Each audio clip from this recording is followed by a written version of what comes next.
Le 27 mars 1992, à 11h20, une Super 5 blanche quitte lentement la chaîne de montage de l'île Seguin. Les ouvriers se tiennent debout des deux côtés. Personne ne parle. Quelqu'un pose la main sur le capot, un geste sans raison, comme on touche l'épaule d'un mourant. Puis les machines s'éteignent, l'une après l'autre. Le silence tombe sur la scène. Un siècle plus tôt, Louis Renault assemblait sa première voiture dans un hangar de Billancourt. De ce hangar est né un empire. 40 000 ouvriers, une île entière transformée en usine, des voitures expédiées par bateau sur le fleuve. Billancourt, c'est là que la France a fait grève en 1936, que mai 68 a pris feu, que le sang a coulé devant les grilles, la plus grande usine du pays, la forteresse ouvrière. En 2005, les bulldozers rasquent les derniers murs. En 2017, là où retentissaient les marteaux et les jurons des soudeurs, la scène musicale ouvre ses portes. Concerts de jazz, musique classique, verrières sur le fleuve. Comment la forteresse la plus puissante de France est-elle devenue une salle de concert? La forteresse ouvrière. Renan Billancourt, 1898-1992. En 1888, Louis Renault a 21 ans. Dans la remise au fond du jardin familial de Billancourt, il assemble seul une voiturette à 4 roues. Le soir du réveillon, il la conduit jusqu'à la butte Montmartre et remonte la rue Le Pic, une pente à 13%, sans effort. Ses amis, alors stupéfaits, passent prendre commande sur le champ. 12 voitures en une nuit. Un empire commence ainsi, dans le froid et l'odeur d'huile de machine. En quelques années, les ateliers débordent sur les rives de la Seine. Louis Renault rachète parcelle après parcelle. Il visite les usines Ford à Détroit et revient transformé. Ce qu'il veut, c'est une forteresse industrielle totale, autosuffisante, invulnérable. En 1919, il acquiert l'île Seguin, un ruban de terre d'1 kilomètre de long au milieu du fleuve, initialement prévu comme espace de loisirs pour les ouvriers. Après Détroit, les plans changent. Entre 1929 et 1934, l'île est métamorphosée. Les fondations sont enfoncées à 10 mètres sous la Seine. 2 ponts métalliques relient l'île aux rives. Les murs extérieurs plongent directement dans le fleuve. L'usine et le fleuve ne font plus qu'un. Une centrale électrique propre alimente le site. Une piste d'essai souterraine serpente sous les ateliers. Un ponton d'embarquement expédie les véhicules par voie fluviale. L'île Seguin ne ressemble à rien d'autre en France, ni à une usine ordinaire, ni à une ville ordinaire. C'est un monde fermé, régi par ses propres lois, ses propres horaires, ses propres hiérarchies. En 1936, à l'heure du Front populaire, les ouvriers de Billancourt sont les premiers à occuper leur usine. Ils arrachent les congés payés, les conventions collectives, les délégués syndicaux. La forteresse est aussi déjà un champ de bataille. Mais Louis Renault n'est pas un homme de compromis. En février 1935, il se rend à Berlin et rencontre Adolf Hitler pendant 2 heures à la chancellerie du Reich. Il croit à une entente économique franco-allemande comme rempart contre la guerre. 6 ans plus tard, la Wehrmacht occupe ses usines. Ce que Louis Renault a cru construire pour l'éternité, l'histoire va le reprendre, brutalement et sans procès. Le 3 mars 1942, à 22h30, les bombardiers de la Royal Air Force surgissent au-dessus de Boulogne-Billancourt. En 40 minutes, 463 personnes meurent dans les rues et les immeubles voisins. 10% de la surface couverte de l'usine est détruite. Le lendemain matin, Louis Renault ordonne de reconstruire immédiatement. Le plénipotentiaire nazi Fritz Sauckel envoie ses félicitations pour l'effort exceptionnel fourni par l'entreprise Renault. Cette phrase condamne Louis Renault. À la Libération, en septembre 1944, il est arrêté pour commerce avec l'ennemi. Il nie avoir collaboré volontairement. Il affirme avoir maintenu la production pour éviter la déportation de ses ouvriers, pour conserver l'outil industriel intact. Peut-être dit-il la vérité. Peut-être pas. L'histoire ne tranchera jamais. Le 24 octobre 1944, Louis Renault meurt à la clinique de Fresnes, sans avoir été jugé, sans avoir comparu devant aucun tribunal. Le fondateur de l'Empire disparaît dans le silence d'une cellule. Le 16 janvier 1945, le gouvernement provisoire du général de Gaulle nationalise l'ensemble des usines Renault par ordonnance. La famille ne reçoit pas un franc de compensation. Cas unique parmi toutes les nationalisations de l'époque. L'État hérite d'un empire qu'il n'a pas construit. Ce moment fonde une contradiction que Billancourt ne résoudra jamais. L'usine appartient à la France, mais la France ne sait pas quoi en faire. Elle la protège, elle l'exhibe, elle en tire fierté, et 47 ans plus tard, elle la détruira. L'homme qui a tout bâti est mort sans procès. L'État qui a tout pris finira par tout raser. Entre les deux, 40 000 hommes et femmes essaieront simplement de vivre. Le 7 mars 1945, Pierre Le Faucheux prend la tête de la Régie nationale des usines Renault. L'usine est en ruine partielle, la France est exsangue, l'essence est rationnée. Le Faucheux reçoit en héritage une île dévastée et une main-d'œuvre épuisée. Ce qu'il va en faire stupéfie le monde entier. Dans les sous-sols de l'usine, pendant toute l'occupation, une poignée d'ingénieurs avait travaillé en secret sur un prototype, une petite voiture à moteur arrière, économique, accessible au plus grand nombre. Les Allemands n'en savaient rien. La 4CV sort en 1947. Dès 1949, 300 exemplaires quittent au Billancourt chaque jour. Le chiffre monte à 1000. En 1961, la 4CV franchit le cap du million d'unités produites. Première voiture française à atteindre ce seuil. Dans une France qui se reconstruit rue par rue, la 4CV n'est pas seulement un véhicule. Elle est la preuve que le pays a survécu et qu'il repart. Billancourt pulse au rythme de cette renaissance. Les ateliers tournent 24 heures sur 24. 3 équipes se relaient sans interruption. Un moteur sort de la chaîne toutes les 28 secondes. Les quais de l'île Seguin s'animent à l'aube. Les péniches chargées de tôles remontent la Seine. Les péniches chargées de voitures redescendent vers les ports d'exportation. L'île est une créature vivante, irriguée par le fleuve, alimentée par le charbon et l'acier. Au sommet, Billancourt emploie jusqu'à 40 000 personnes. L'usine s'étend sur 72 hectares à son apogée dans les années 1960. Ateliers de fonderie, forge, carrosserie, peinture, montage final, centrale électrique, pistes d'essais souterraines, tout sur un même site. Ce que Ford a construit à Détroit, Renault l'a construit sur une île de la Seine, à 10 km du centre de Paris. C'est la plus grande usine de France et l'une des plus grandes d'Europe. L'histoire de cet endroit est aussi l'histoire du monde qui passe par ses portes. En 1925, un jeune homme venu de Chine travaille comme assembleur à l'atelier 76. Il s'appelle Deng Xiaoping et il passera 6 semaines sur les chaînes avant de repartir vers un autre destin. En 1934, la philosophe Simone Weil demande à être embauchée comme ouvrière ordinaire pour comprendre de l'intérieur ce que signifie vivre au rythme d'une machine. Elle tient 3 mois. Dans ses carnets, elle écrit que Billancourt est le lieu où l'homme apprend à ne plus penser, où le corps devient un rouage et où l'esprit finit par se taire. C'est dans ce monde-là que Marcel arrive en 1948. Il a 23 ans, il vient d'un village de Normandie où son père était charron. La guerre l'a laissé sans apprentissage, sans perspective, sans argent. Un cousin lui dit qu'à Billancourt, on embauche sans condition. Marcel franchit les grilles un lundi matin de janvier, dans le froid et la bruine. Ce qu'il voit, le couple souffle, des halles immenses, des ponts roulants, des gerbes d'étincelles jaillissant des forges, des centaines d'hommes qui bougent en cadence comme les pièces d'une même mécanique. Il pense à une cathédrale de métal et de bruit, mais une cathédrale tout de même. Il est embauché le jour même comme aide-monteur. Il ne quittera plus l'île Seguin pendant 44 ans. Ahmed arrive 7 ans plus tard, en 1955.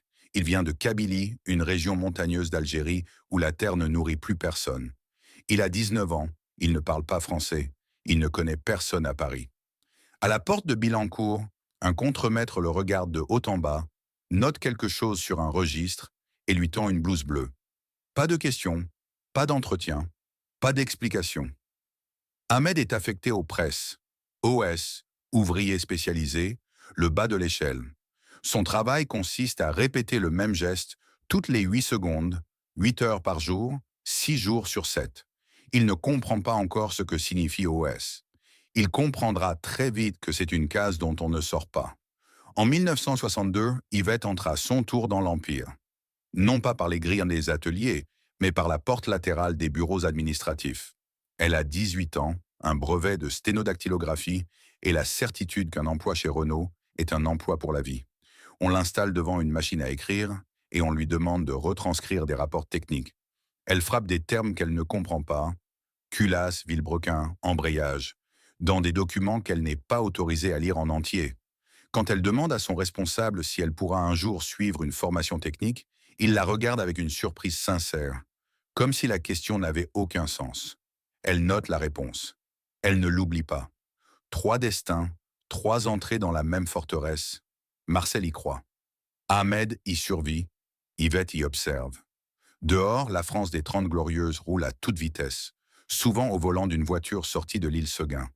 Personne, en ce début des années 1960, ne peut imaginer que la forteresse a déjà en elle les germes de sa propre destruction. De l'extérieur, la forteresse est impressionnante. De l'intérieur, elle broie. Il n'y a pas d'horloge dans les ateliers de l'île Seguin. Ce n'est pas un oubli, c'est une décision. Le temps appartient à la machine, pas à l'homme. La chaîne avance à vitesse constante, sans pause, sans négociation. Chaque geste est chronométré, chaque seconde comptée, chaque ralentissement signalé. Ce système, le chronométrage, Louis Renault l'avait introduit dès 1912, copié de Frédéric Taylor, affiné année après année, jusqu'à sa forme la plus pure. Un homme réduit à un mouvement, répété à l'infini, jusqu'à ce que le mouvement devienne le seul souvenir que le corps conserve du travail. Le bruit est permanent et total. 95 décibels dans les ateliers de forge. Le seuil au-delà duquel l'oreille commence à se détruire sans qu'on le sente. Les ouvriers communiquent par geste, par regard, par un code muet appris en quelques semaines. Après des années, certains n'arrivent plus à supporter le silence du dimanche. Leurs femmes le disent. Le lundi matin, ils sont soulagés de retourner au bruit. La forteresse a reconfiguré leur sens. Marcel s'y est adapté comme on s'adapte à un climat difficile, sans le choisir, par nécessité. Il est devenu ouvrier qualifié, ce qui signifie qu'il a le droit de se déplacer légèrement plus librement dans l'atelier, qu'on lui confie des tâches légèrement plus complexes, qu'on le consulte parfois sur une panne. Dans la hiérarchie de Bilancourt, c'est une position enviable. Il le sait. Il en tire une fierté tranquille et méritée. Ahmed, lui, n'a jamais quitté la case OS. Ouvrier spécialisé, le mot est un mensonge poli. Il ne s'agit pas de spécialisation, mais de fixation. Un homme assigné à un poste, à un geste, à une cadence, sans perspective de progression. À Bilancourt, à partir de 1945, ce sont les Algériens qui forment le gros des bataillons OS. En 1957, ils représentent les 2 tiers des migrants embauchés dans l'usine et 95% d'entre eux sont OS. Sans exception, sans recours, sans explication. La qualification du travail chez Renault n'est pas seulement une mesure de compétence, c'est un instrument de tri.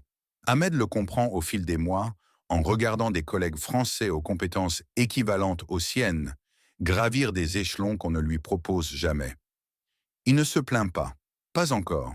Il envoie de l'argent à sa famille en Kabylie, il partage une chambre avec 5 compatriotes dans un foyer de Nanterre, il mange à la cantine de l'usine parce que c'est moins cher qu'ailleurs. Billancourt lui a donné un salaire. Il lui a pris le reste. Yvette, depuis ses bureaux, observe tout cela avec une acuité que personne ne lui prête. Elle tape les rapports de production, les comptes rendus des réunions de direction, les notes de service sur les cadences et les rendements. Elle sait ce que gagne un OS, ce que gagne un ouvrier qualifié, ce que gagne un cadre. Des chiffres que personne autour d'elle ne connaît avec cette précision. En 1964, elle demande pour la 3e fois à suivre une formation technique.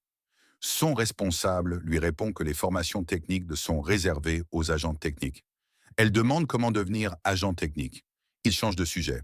C'est dans cet ordre du monde, rigide, silencieux, apparemment immuable, que Simone Weil avait travaillé 30 ans plus tôt.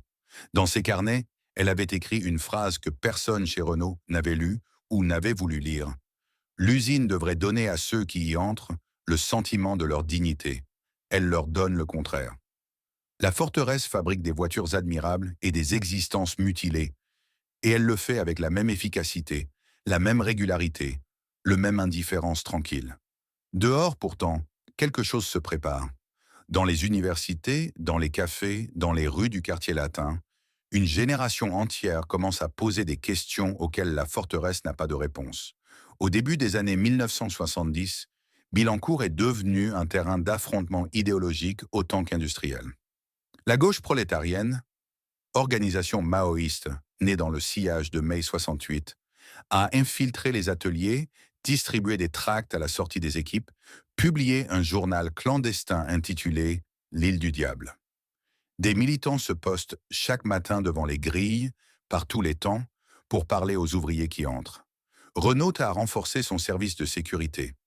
La tension est physique, quotidienne, inévitable. Pierre Auverney a 25 ans. Il est militant à la gauche prolétarienne, ancien employé de Renault licencié pour activité politique. Le 25 février 1972, il se présente devant les grilles de Billancourt pour distribuer des tracts en fin de matinée. Jean-Antoine Tramoni, agent de sécurité de l'usine, sort son arme et tire. Auverney s'effondre sur le trottoir devant les grilles de la forteresse qu'il voulait défendre. Il meurt sur place. Paris se fige. Le 4 mars 1972, 200 000 personnes suivent le cercueil de Pierre Auverney dans les rues de la capitale, l'une des plus grandes manifestations de l'après-guerre. Jean-Paul Sartre marche dans le cortège. Des ouvriers de Billancourt aussi, silencieux, en blouse de travail. La forteresse a tué un homme devant ses propres portes. La question que personne n'ose formuler à voix haute commence à circuler dans les ateliers. Pour qui travaille-t-on exactement et jusqu'où va leur droit de nous contrôler? 8 jours plus tard, le 8 mars, la gauche prolétarienne répond. Robert Negrete, directeur adjoint chargé des relations sociales à Billancourt, est enlevé en plein Paris. Il est séquestré 2 jours, puis relâché indemne. L'opération est un message. La violence n'est plus seulement dans la rue, elle est entrée dans les bureaux. Marcel entend parler de la mort d'Auverney à la radio, le soir même, en rentrant chez lui en bus. Il pose le transistor sur la table de cuisine et reste immobile un long moment. Puis il dit à sa femme sans lever les yeux, « Quand le sang coule devant les grilles, l'usine a déjà perdu. » Ils ne développent pas, elle ne demande pas. Ils connaissent tous les deux la phrase suivante, qu'aucun des deux ne prononce, c'est une question de temps. Ahmed a vu Auverney plusieurs fois devant les grilles, les matins où il distribuait ses tracts. Il ne lui avait jamais parlé. La méfiance des OS immigrés envers les militants français était profonde et ancienne, nourrie de trop de déceptions. Mais en apprenant sa mort, Ahmed ressent quelque chose d'inattendu. Non pas de la colère, mais une reconnaissance étrange. Un Français, jeune, instruit, a choisi de mourir devant cette porte pour dire ce que des milliers d'Algériens pensaient sans pouvoir le dire. Le sacrifice ne résout rien, mais il nomme quelque chose. Yvette, ce soir-là, sort un carnet et note 2 choses. D'abord, le nom de Pierre Auverney. Ensuite, le nom d'un centre de formation professionnelle à Issy-les-Moulineaux, dont elle a vu l'annonce dans le métro. Elle n'en parle à personne. Mais pour la première fois depuis qu'elle a franchi la porte latérale des bureaux de Billancourt, elle envisage concrètement l'existence d'une autre porte. Une porte de sortie. La forteresse tient encore. Ses murs sont épais, ses chaînes tournent, ses carnets de commandes sont pleins. Mais quelque chose s'est fissuré en février 1972 devant les grilles, sur le trottoir mouillé de Boulogne-Billancourt. Une fissure que ni le béton, ni les accords syndicaux ne pourront jamais vraiment refermer. Au printemps 1968, Billancourt est une ville dans la ville. 38 000 travailleurs, 56 nationalités, Algériens, Marocains, Portugais, Espagnols, Yougoslaves, Polonais, Français de province et Français de Paris, tous brassés dans le même bruit, la même huile, la même cadence. La CGT y est majoritaire, le Parti communiste français y est implanté depuis la Libération, et une douzaine d'organisations d'extrême gauche s'y disputent les consciences ouvrières depuis des années. Billancourt est sans doute l'usine la plus politique de France et la plus surveillée. Dehors, depuis le début du mois de mai, quelque chose s'embrase. Les étudiants ont barricadé le quartier latin. La police charge à coups de matraque. Les images passent au journal télévisé et entrent dans les foyers ouvriers de Boulogne-Billancourt comme une provocation directe.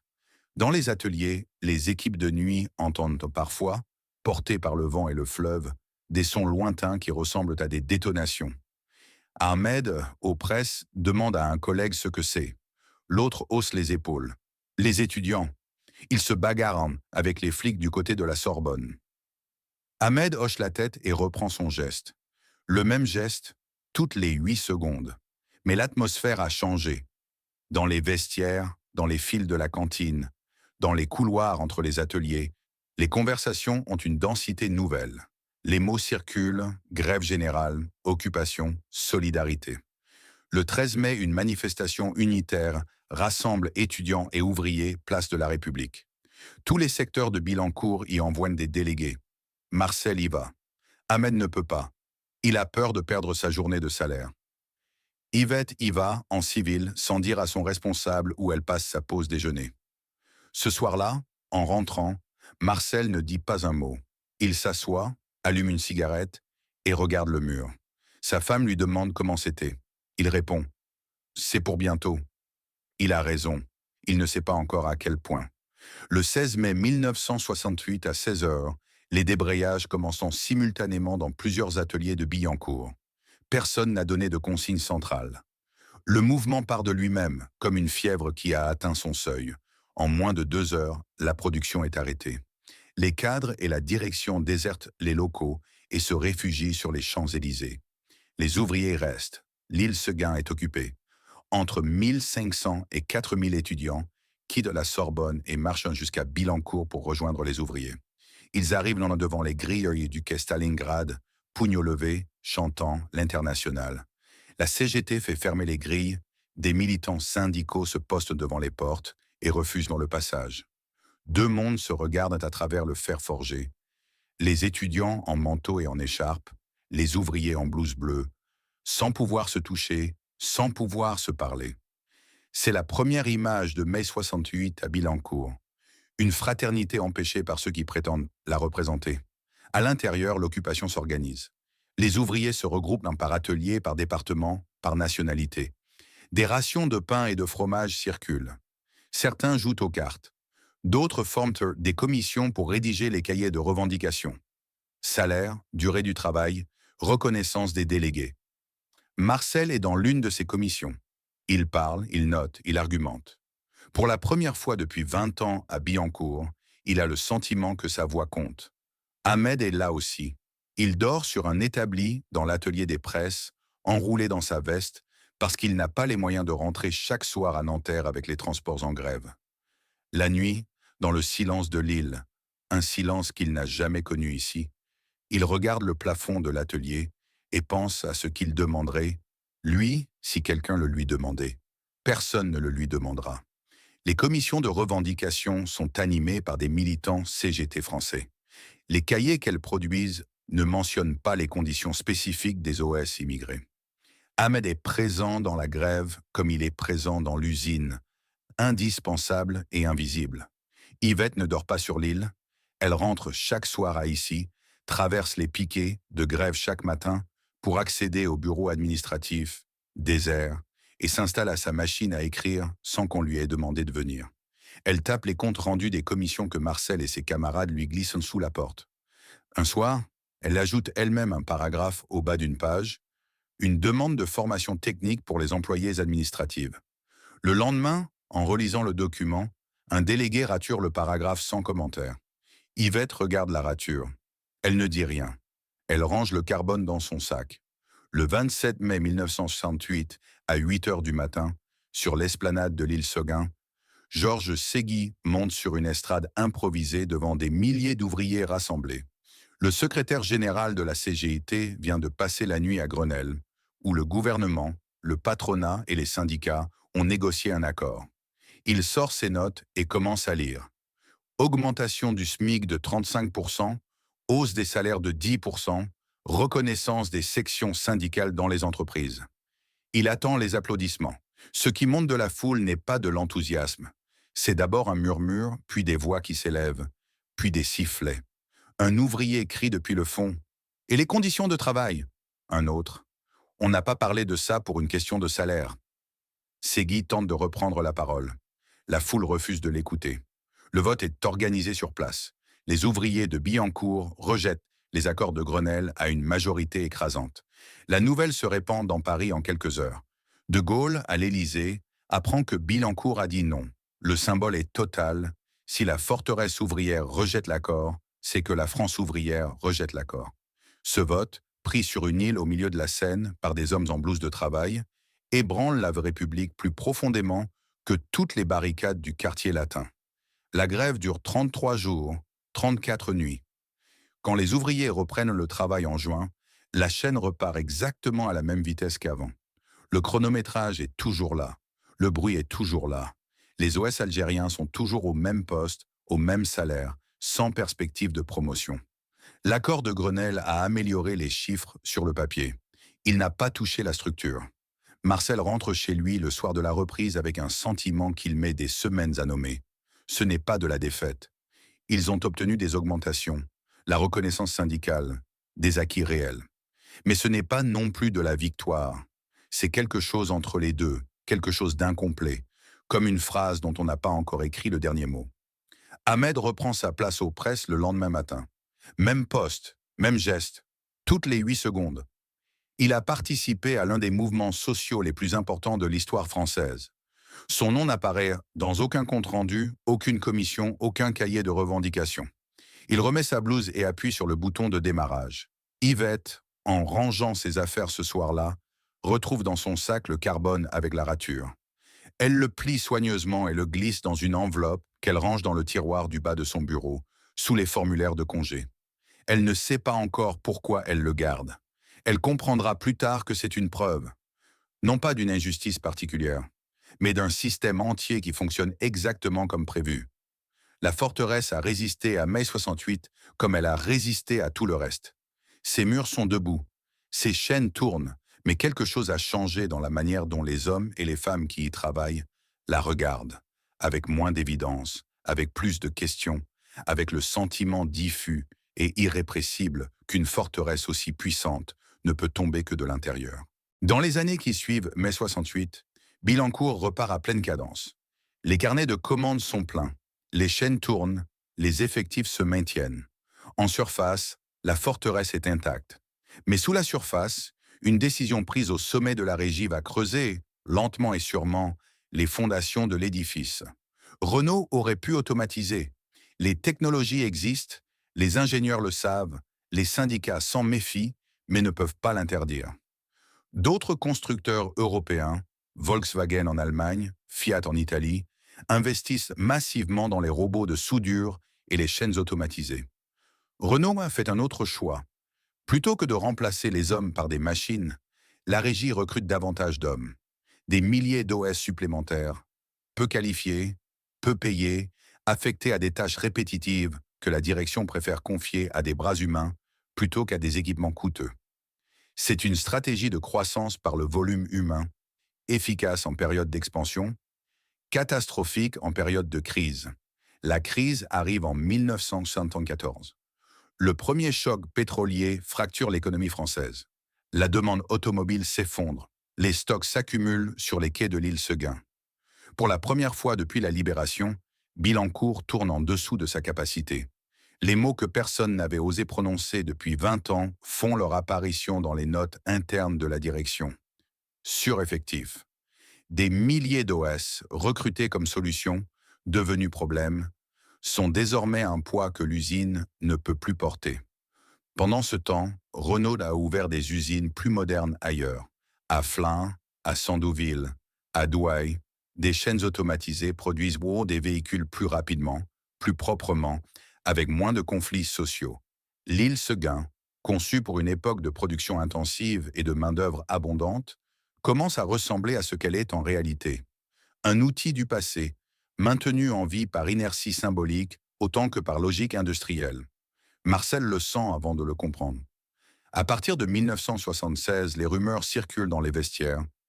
Des ateliers entiers sont transférés à Flins, des lignes de production disparaissent sans explication, des collègues partent en pré-retraite et ne sont pas remplacés. L'usine se vide lentement, comme une baignoire dont on a retiré le bouchon, sans que personne n'ait entendu le déclic. Marcel continue de venir chaque matin, de pointer, de travailler. Mais il commence à compter les absences plutôt que les présences. Ahmed, lui, reçoit sa première convocation à la direction du personnel en 1977. On lui propose une mutation volontaire vers l'usine de Flins, 40 km à l'ouest, hors de Paris, loin de son foyer, loin de ses compatriotes. Il refuse. On lui dit que ce n'est pas une obligation. Il retourne à ses presses. 2 ans plus tard, un second OS algérien de son atelier accepte la mutation. Puis un troisième. L'atelier se dépeuple par consentement successif, chacun isolé de l'autre, sans que personne ne voie le mouvement d'ensemble. Yvette, elle, a compris depuis longtemps. Depuis son bureau, elle tape les rapports de production trimestriels. Les chiffres racontent une histoire que la direction ne dit pas publiquement. Les volumes produits à Billancourt baissent chaque année depuis 1974. Les investissements en maintenance diminuent. Les projets de modernisation de l'île sont annoncés, retardés, annulés, réannoncés. En 1980, elle commence discrètement à suivre des cours du soir en gestion administrative à Issy-les-Moulineaux. Les mêmes cours qu'elle avait demandé à suivre pendant ses heures de travail en 1964 et qu'on lui avait refusés. Elle les paie de sa poche. Le 17 novembre 1986, à 18h20, Georges Besse est abattu de 2 balles devant son domicile parisien, rue de Toulier. Le président de Renault depuis 18 mois, l'homme qui avait entrepris de restructurer brutalement la régie, de tailler dans les effectifs, de moderniser coûte que coûte, meurt sur le trottoir, assassiné par le groupe terroriste Action Directe. C'est le 2e dirigeant majeur de l'industrie française, tué par la violence politique en 15 ans. La France est sous le choc. Raymond Lévy lui succède. C'est un homme discret, précis, sans emphase, l'opposé de Besse. Mais sur la question de Billancourt, il est d'une clarté absolue. Dès sa prise de fonction, il commande des études internes sur l'avenir du site. Les conclusions sont sans appel. L'île Seguin est inadaptée au processus industriel moderne, trop étroite pour accueillir les nouveaux équipements robotisés, trop chargée de conflits sociaux pour être rentable, trop coûteuse à rénover pour justifier l'investissement. Billancourt ne peut pas être sauvé, il peut seulement être fermé. En 1988, Lévy rédige dans son rapport de gestion annuel une phrase qui circule immédiatement dans les cercles industriels et syndicaux. Il faut, écrit-il, que s'effacent des souvenirs que chacun doit être convaincu qu'ils n'ont plus cours. Ce n'est pas du langage économique, c'est du langage politique. Lévy ne parle pas de rentabilité, il parle de mémoire. Il veut effacer non seulement une usine, mais ce que cette usine représente. La CGT puissante, les OS en révolte, les grèves de 33 jours, le vote contre Grenelle. Billancourt n'est plus seulement un problème industriel, c'est un symbole dont la régie veut se débarrasser. Le 22 novembre 1989, 10 jours après la chute du mur de Berlin, Renault annonce officiellement la fermeture de l'usine de Billancourt. Le monde entier regarde les images de la foule sur la Bodnitz. En France, dans les pages économiques, une autre nouvelle passe presque inaperçue.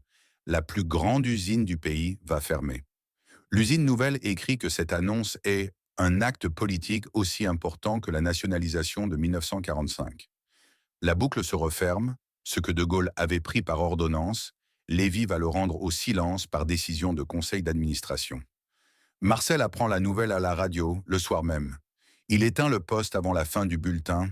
Il s'assoit à la table de cuisine, la même table où il avait posé le transistor le soir de la mort d'Auverney, et reste là sans bouger pendant 1 heure. Sa femme lui apporte un café qu'il ne boit pas. Il a 64 ans. Il avait dit à son fils, 10 ans plus tôt, que Billancourt durerait toujours parce que la France avait besoin de Billancourt. Ce soir, il ne sait plus ce que la France a besoin. Ahmed reçoit la nouvelle autrement. Un collègue la lui annonce dans le vestiaire, entre 2 équipes, avec la brièveté de ceux qui ont cessé d'être surpris. Ahmed hoche la tête. Il rentre à son foyer de Nanterre, s'assoit sur son lit et sort de son portefeuille sa carte d'ouvrier Renault, un rectangle de plastique blanc avec son nom, son numéro de matricule, sa photo en noir et blanc. Il la regarde longtemps. Puis il la range. Il ne sait pas encore qu'il la gardera jusqu'à la fin de sa vie. Yvette, elle, n'est plus à Billancourt depuis 2 ans quand la fermeture est annoncée. Elle a quitté l'usine en 1987, après 25 ans de service, avec une indemnité de départ et les compétences qu'elle avait acquises seule, le soir, à Issy-les-Moulineaux. Elle a trouvé un poste dans un cabinet d'ingénierie à Montrouge. Quand elle apprend la fermeture, elle pense d'abord à Marcel, à Ahmed, à tous ceux qu'elle a laissés derrière les grilles, Puis elle pense à ce carbone raturé qu'elle garde dans un tiroir chez elle. La demande de formation qu'on avait effacée en 1968. Elle n'est pas surprise. Elle avait compris en 1968 que Billancourt ne changerait jamais. Et ce qui ne change jamais finit toujours par disparaître. Entre l'annonce de novembre 1989 et le dernier jour de mars 1992, il se passe 2 ans et 4 mois. 2 ans et 4 mois pendant lesquels l'usine continue de tourner, les chaînes continuent d'avancer, les ouvriers continuent de pointer, mais dans une lumière différente, avec le sentiment étrange de travailler à l'intérieur d'un monument qui se sait condamné. Les commandes diminuent progressivement. Les effectifs fondent par départ négocié, pré-retraite acceptée, mutation vers Flins ou Sandouville. Les ateliers qui s'éteignent ne se rallument pas. L'île Seguin se vide par tranches, comme une marée qui descend lentement et ne remontera plus. La CGT a combattu jusqu'au bout. Recours juridique, journée d'action, pétition, délégation au ministère de l'Industrie. Elle a perdu. Les autres syndicats ont négocié les conditions du plan social, indemnité de départ, reclassement, aides à la formation. L'accord est signé. Ce qui restait à décider n'est plus le principe de la fermeture, mais la manière de l'accomplir. En janvier 1992, à 2 mois de l'échéance, la direction lance un concours de propreté sur la chaîne de montage. Les ouvriers encore présents s'y impliquent main sérieusement, avec un professionnalisme que personne n'avait demandé, mais que tout le monde comprend. Si ce doit être la fin, ce sera une fin digne. Les chaînes sont nettoyées, les sols récurés, les outils rangés avec un soin inhabituel. Marcel participe comme les autres. Il ne sait pas exactement pourquoi il le fait. Peut-être parce que c'est la seule forme de respect qu'il lui reste à offrir à l'endroit où il a passé 44 ans de sa vie. Le 27 mars 1992 commence comme tous les autres matins depuis 40 ans. La sirène à 6 heures, le pointage, la blouse, les vestiaires qui sont dans le métal et le savon industriel. Mais ce matin-là, les ouvriers qui entrent dans l'atelier savent que c'est le dernier. Ils ne parlent pas davantage que d'habitude. À Billancourt, on n'a jamais beaucoup parlé pendant le travail. Le bruit l'a toujours interdit. Mais il y a quelque chose dans la manière dont ils se regardent, dans la manière dont ils posent les mains sur les machines, qui dit que ce matin n'est pas comme les autres. La dernière voiture à entrer sur la chaîne finale est une Super 5, blanche, série standard, rien de particulier. Pas un modèle de prestige, pas une édition spéciale. Une voiture ordinaire, comme des millions d'autres sorties de cette île depuis 1930. Elle avance lentement sur la chaîne, reçoit ses derniers assemblages, ses derniers contrôles, ses derniers réglages. Les gestes sont les mêmes qu'ils ont toujours été. Les hommes qui les accomplissent ont les mêmes mains qu'ils ont toujours eues. Mais le silence qui entoure ces gestes n'est pas le silence ordinaire du travail concentré. C'est un autre silence, plus lourd, qui ressemble à celui des fins. À 11h20, la Super 5 blanche atteint le bout de la chaîne. Un ouvrier pose la main sur le capot. Ce n'est pas prévu, ce n'est pas organisé. C'est un geste instinctif, comme on pose la main sur l'épaule d'un ami qu'on ne reverra plus. D'autres s'approchent. Quelqu'un applaudit, doucement, puis plus fort. Des caméras de FR3 et de l'INA sont là pour enregistrer le moment. Les visages, les mains, les yeux de ceux qui regardent partir la dernière voiture de Billancourt. Certains pleurent sans s'en cacher. D'autres restent immobiles, les bras le long du corps, comme s'ils ne savaient plus quoi faire de leurs mains, maintenant que la chaîne s'est arrêtée. Les machines s'éteignent, l'une après l'autre.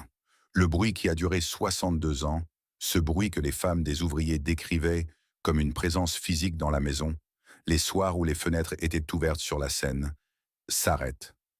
Le silence tombe sur l'île Seguin avec la brutalité d'une chose qu'on n'attendait plus. Marcel est là, il a 67 ans. Il est l'un des derniers ouvriers, qualifiés d'origine française encore présents sur le site. La plupart de ses contemporains sont partis en pré-retraite au cours des 2 dernières années.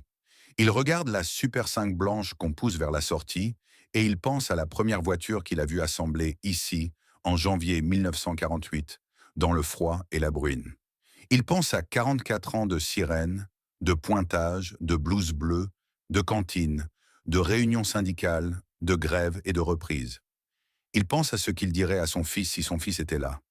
Mais son fils est à Lyon, il travaille dans la logistique. Il n'a jamais voulu entendre parler de Billancourt. Marcel ne pleure pas. Il pose simplement sa propre main sur le mur de l'atelier, une seconde, puis la retire. Le 31 mars 1992, les grilles principales de Billancourt se ferment pour la dernière fois. 4 jours après la Super 5 blanche, dans une quasi-indifférence médiatique, les journaux ont déjà publié leurs articles commémoratifs, les télévisions ont diffusé leurs reportages. La fermeture administrative est une formalité.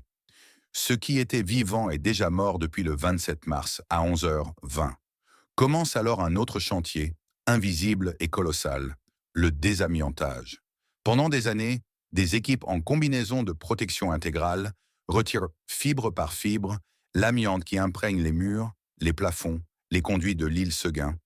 L'amiante que les ouvriers ont respirée pendant des décennies sans le savoir, sans qu'on leur dise, sans que personne juge utile de les prévenir. C'est l'une des dernières violences de la forteresse. Elle empoisonnait ses hommes en même temps qu'elle les employait. Le 29 mars 2004, 12 ans après la fermeture, les premiers engins de démolition arrivent sur l'île. Les murs qui avaient résisté aux bombes de la RAF en 1942 cèdent dans quelques heures sous les pinces hydrauliques. Le 8 mars 2005, le dernier bâtiment s'effondre. L'île est nue pour la première fois depuis 1919. La Seine coule autour d'elle comme si rien ne s'était passé. Ahmed n'est plus là pour voir les bulldozers. En 1996, 4 ans après la fermeture, il a pris un avion pour Alger, puis un car jusqu'à Tizi Ouzou, dans les montagnes de Kabylie. Il avait passé 41 ans en France, plus que la moitié de sa vie. En partant, il a glissé dans sa poche la carte d'ouvrier Renault avec sa photo en noir et blanc. À l'aéroport de Roissy, dans la file d'embarquement, un agent de sécurité lui a demandé ce qu'il avait dans son portefeuille. Ahmed l'a ouvert et a montré la carte. L'agent a hoché la tête et l'a laissé passer. Ahmed a remis la carte à sa place.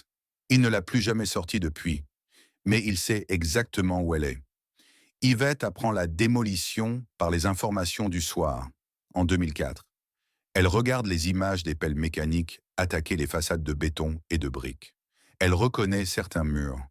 La façade de l'atelier administratif, la grande halle d'entrée, le bâtiment de la centrale électrique qu'Albert Laprade avait conçu avec soin dans les années 30.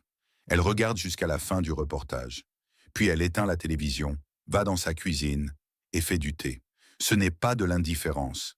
C'est la forme particulière de deuil des gens qui ont eu le temps de faire leur deuil avant que la chose soit morte. Le lendemain matin, elle va au travail.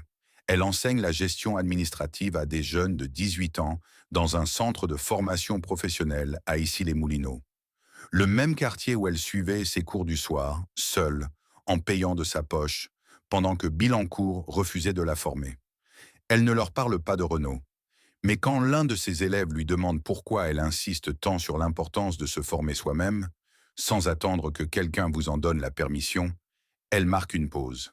Puis elle dit simplement « Parce que les institutions ne vous formeront que pour ce dont elles ont besoin.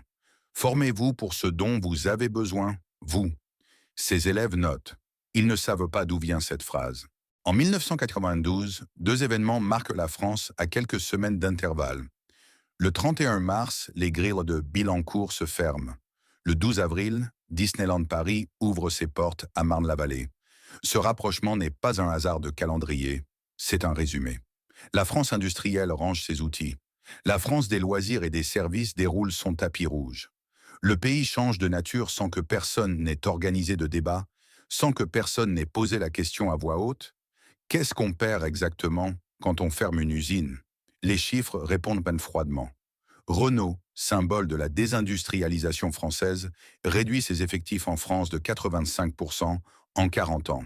En 2019, pour ses modèles les plus vendus sur le marché français, au moins 80% des ventes sont des véhicules produits hors de l'Hexagone. La France, autrefois exportatrice nette d'automobiles, est devenue importatrice nette depuis 2007. Ce que Billancourt fabriquait, des voitures, certes, mais aussi des compétences, des identités, des solidarités, ne se délocalise pas. Cela disparaît.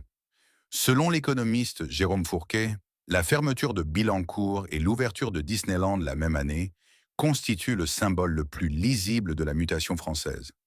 Un pays qui abandonne la production pour le service, le concret pour l'immatériel, la sueur pour le spectacle. Ce glissement n'est pas sans conséquence. Un emploi industriel perdu, selon les études de Bpifrance, entraîne la destruction de 4 à 5 emplois induits dans les filières qui lui sont liées, sous-traitants, fournisseurs, commerces de proximité, services locaux. Ce que les caméras n'ont pas filmé en mars 1992, ce sont ces milliers de destructions silencieuses qui ont suivi dans les années et les décennies qui ont suivi la fermeture des grilles. La question qui reste sans réponse est aussi la plus simple. Était-ce inévitable? Raymond Lévy a dit oui. Les syndicats ont dit non. Les historiens sont divisés. Ce qui est certain, c'est que la décision de fermer Billancourt n'était pas dictée par des lois naturelles. C'était un choix, fait par des hommes, dans des bureaux avec des stylos. Un choix habillé en nécessité économique, comme le sont souvent les choix politiques quand ils veulent éviter la discussion. En avril 2017, la scène musicale ouvre ses portes sur l'île Seguin. L'architecte Shigeru Ban a conçu un bâtiment de verre et de bois courbé sur la pointe de l'île, face à la Seine, élégant, lumineux, résolument tourné vers l'avenir. La grande salle accueille 2300 spectateurs. Le soir de l'inauguration, un orchestre joue Debussy. Les lumières se reflètent sur le fleuve. Il n'y a pas de plaque commémorative visible depuis la salle. Pas de panneau rappelant que 40 000 hommes et femmes ont travaillé ici pendant 60 ans. L'île Seguin est devenue un lieu de culture et de création, bureau de start-up technologiques, espace de coworking, restaurant avec vue sur la Seine. Le prix du mètre carré est parmi les plus élevés des Hauts-de-Seine. Les gens qui y travaillent aujourd'hui sont, pour la plupart, nés après la fermeture de l'usine. Billancourt est pour eux un nom dans un livre d'histoire, pas une mémoire dans le corps. Ce que l'île a perdu ne se mesure pas en mètres carrés, ni en chiffres de production. Cela se mesure dans des gestes. La main posée sur un capot un matin de mars 1992, une carte d'ouvrier glissée dans un portefeuille, pour un voyage sans retour, un carbone raturé, conservé pendant des décennies dans un tiroir. La mémoire de Billancourt vit dans ces objets minuscules, dans ces corps qui ont porté le bruit et l'huile et la cadence pendant des années, et qui vieillissent maintenant loin de l'île, dans des appartements de banlieue ou des maisons de montagne, avec le sentiment d'avoir appartenu à quelque chose d'immense dont personne ne parle plus. La dernière génération qui se souvient réellement de Billancourt, qui se souvient de la sirène de 6 heures, de l'odeur des ateliers de forge, du poids d'une blouse bleue après 12 heures de travail, a aujourd'hui entre 70 et 90 ans. Dans 10 ans, dans 20 ans, cette mémoire incarnée n'existera plus. Il ne restera que les archives, les documentaires, les thèses universitaires. Et la scène musicale, sur l'île où tout cela s'est passé, jouera Debussy sans que le public sache exactement ce que le fleuve en dessous d'eux a vu. Marcel est mort en 2008, à 83 ans, dans sa maison de Boulogne-Billancourt, à 500 mètres des anciennes grilles de l'usine, dont il ne restait plus rien depuis 3 ans. Son fils est venu de Lyon pour l'enterrement. Dans les affaires de son père, il a trouvé une blouse de travail bleue, proprement pliée dans une boîte en carton, avec son numéro de matricule cousu sur la poche gauche. Il ne savait pas quoi en faire. Il l'a donnée à une association caritative. Son fils n'a jamais travaillé en usine. Il gère une équipe de chauffeurs-livreurs pour une plateforme de commerce en ligne. Il ne pense pas souvent à Billancourt. Quand il y pense, c'est avec une distance tranquille. La distance de ceux pour qui l'histoire industrielle est un fait du passé, pas une blessure du présent. Cette distance est peut-être la perte la plus profonde de toutes. Non pas la fermeture d'une usine, mais la rupture d'une transmission. Ce que Marcel savait faire avec ses mains, ce qu'il savait ressentir face à une machine en panne, ce qu'il savait dire à un apprenti qui avait peur, tout cela s'est évaporé avec lui, sans héritier, sans continuité. Ahmed a 88 ans. Il vit à Tizi Ouzou, dans la maison que l'argent de Billancourt a permis de construire, pierre après pierre, pendant 41 ans de virements mensuels depuis Nanterre. La maison est belle, 2 étages, un jardin, une terrasse qui donne sur les montagnes de Kabylie. Ses enfants y sont nés ou y sont revenus. Ses petits-enfants y jouent le vendredi après-midi. Dans le tiroir de sa table de nuit, il y a un portefeuille en cuir marron. Dans le portefeuille, entre un billet de 200 dinars et la photo de sa femme décédée en 2019, il y a un rectangle de plastique blanc, sa carte d'ouvrier Renault, numéro de matricule 47 801, Photo en noir et blanc d'un homme de 25 ans qui regardait l'objectif avec une expression sérieuse et légèrement méfiante. Quand son petit-fils de 12 ans lui a demandé ce que c'était, Ahmed a pris la carte, l'a regardé un moment et a dit: J'ai construit des voitures que des Français conduisaient. Ils ne connaissaient pas mon nom, mais les voitures existaient. Le petit-fils a hoché la tête sans vraiment comprendre. Ahmed a remis la carte dans le portefeuille. Ce n'est pas de l'amertume, c'est une vérité nue, dite sans colère, par un homme qui a eu le temps de faire la paix avec ce qu'il a vécu. Ahmed ne regrette pas Billancourt. Il regrette ce que Billancourt aurait pu être. Un endroit où l'on reconnaît le nom de ceux dont les mains font avancer le monde. Yvette a 79 ans. Elle vit toujours à Issy-les-Moulineaux, dans le même appartement depuis 1974. Elle a pris sa retraite du centre de formation professionnelle en 2012, après 25 ans d'enseignement. Ses anciens élèves lui envoient parfois des messages pour lui annoncer une promotion, une création d'entreprise, un concours réussi. Elle répond à chacun. En 2017, une ancienne collègue l'a appelée pour lui dire que la scène musicale venait d'ouvrir sur l'île Seguin et pour l'inviter à y assister à un concert. Yvette a réfléchi un moment, puis elle a dit non. Pas par hostilité, pas par nostalgie, mais parce qu'il y a des endroits que l'on ne peut pas revisiter sous une autre forme sans trahir ce qu'on y a vécu. L'île Seguin, pour elle, c'est le son des machines, l'odeur du papier carbone, la rature au stylo rouge sur une demande de formation. Pas de Debussy. Dans le tiroir de son bureau, le même bureau où elle corrigeait les exercices de ses élèves, il y a une enveloppe. À l'intérieur, une feuille de papier carbone, jaunie par le temps, avec une ligne barrée au stylo rouge. C'est la demande de formation qu'elle avait ajoutée au bas d'un compte-rendu en mai 1968 et qu'un délégué syndical avait effacé sans un mot. Elle l'a gardé 56 ans. Elle ne sait pas exactement pourquoi. Peut-être parce qu'une rature est une preuve. La preuve qu'une voix a existé, même si on a essayé de la faire taire. Billancourt n'est plus. L'île est là, le fleuve est là. Les oiseaux reviennent chaque printemps se poser sur les berges réaménagées. Ah, mais ce qui a disparu avec les murs et les chênes et les blouses bleues ne reviendra pas. Des dizaines de milliers d'hommes et de femmes ont passé ici la part la plus longue et la plus physique de leur existence. Ils ont donné leur temps, leur santé, leur jeunesse à une forteresse qui ne leur appartenait pas et qui a fini par être démolie sans laisser leur nom sur aucun mur. L'histoire de Billancourt n'est pas l'histoire d'un échec industriel. C'est l'histoire d'un choix, répété 1000 fois, à 1000 niveaux, par 1000 personnes différentes, de traiter les hommes comme des moyens plutôt que comme des fins. Ce choix a produit des voitures admirables et des existences abîmées. Il a construit une forteresse et oublié ceux qui la tenaient debout. La Seine coule toujours. Elle ne se souvient de rien. C'est pour ça qu'il faut que quelqu'un d'autre s'en charge.